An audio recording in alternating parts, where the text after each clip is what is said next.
ça a commencé, depuis le plus jeune âge, hein. Depuis toute petite, j'avais cet amour, pour le Coran dans le cœur, sans savoir pourquoi, donc je ne saurais pas, te dire le pourquoi du comment, mais depuis toute petite, j'ai toujours été, mon oreille a toujours été attirée par le Coran et mon cœur a toujours, aimé ça, en fait, sans pour autant savoir, en profondeur ce que c'était ou autre. Mais j'ai toujours été passionnée par le Coran et du coup, quand j'ai commencé à grandir, vers, l'âge de voilà 10, 11 ans et cetera, je voulais de plus en plus, l'apprendre, sauf que, étant plus jeune, avant les écoles, c'était pas aussi répandu qu'aujourd'hui. On n'en avait pas, autant, partout comme ça. On n'avait pas des cours sur Zoom, en ligne et cetera. C'était vraiment, voilà, dans les mosquées ou, des écoles comme ça, assez connues comme Château-Chinon et cetera et du coup, c'est vrai que c'était, financièrement, c'était un coût et nous, on n'avait pas forcément les moyens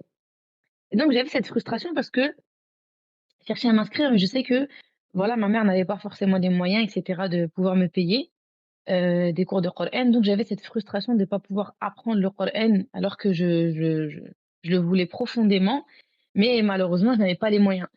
Donc il y a une chose qui s'est créée en moi, c'est, comment est-ce que le l'argent peut mettre une barrière entre moi et le Coran? Comment est-ce que yani, parce qu'on n'a pas d'argent ou parce que j'ai pas d'argent, je ne peux pas apprendre le Coran?